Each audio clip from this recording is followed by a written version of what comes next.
गणपतीला प्रदक्षिणा घालून पूर्वेला तोंड करून उभे राहिले असता देवीचा मधला मंडप, त्याच्या आतील गर्भागार, मूर्तीचा चौक आणि नयन मनोहर अशी श्री महालक्ष्मी माता यांचं दर्शन होतं.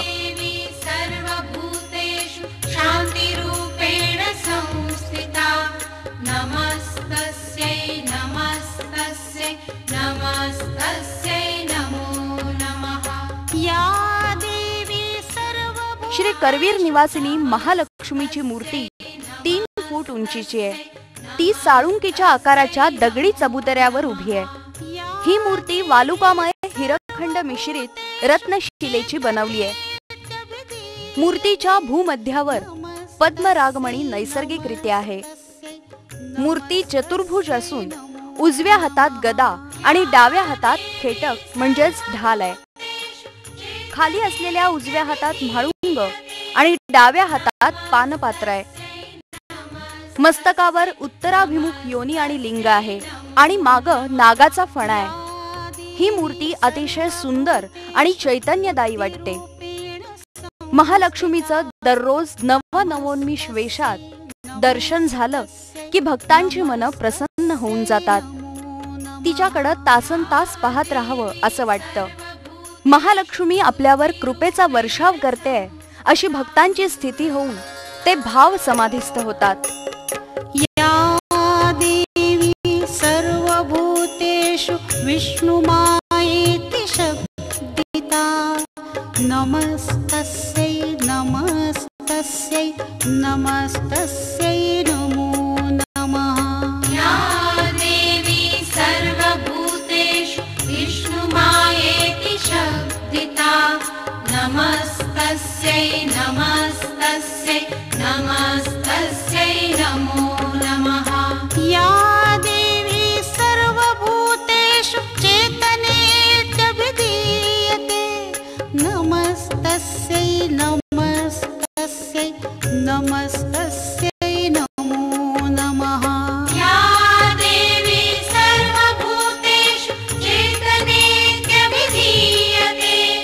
नमस्तस्यै नमस्तस्यै नमस्तस्यै नमो नमः. या देवी सर्वभूतेषु बुद्धिरूपेण संस्थिता नमस्तस्यै नमस्तस्यै नमस्तस्यै नमो नमः.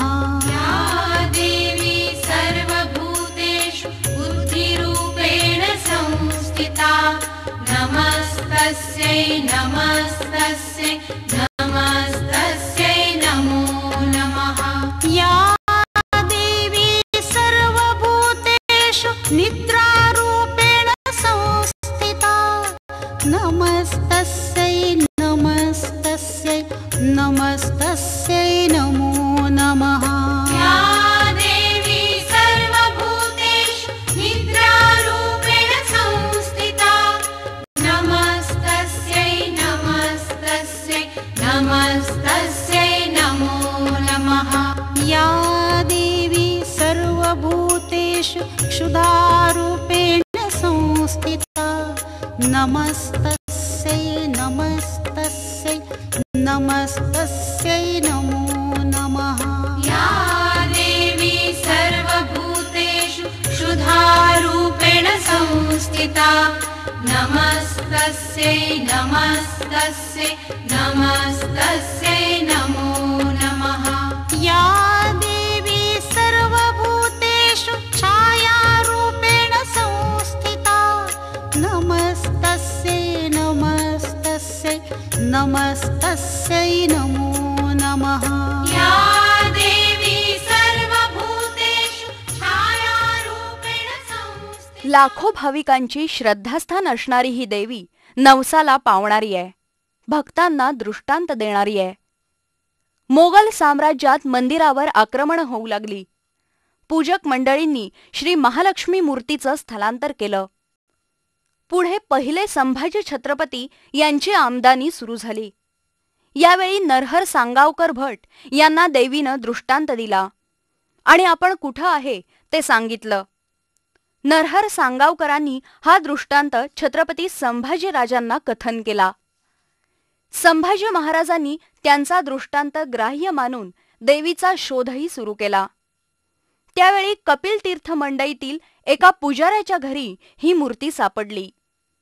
या मूर्तीची पुनर्प्रतिष्ठापना करण्यात आली आहे.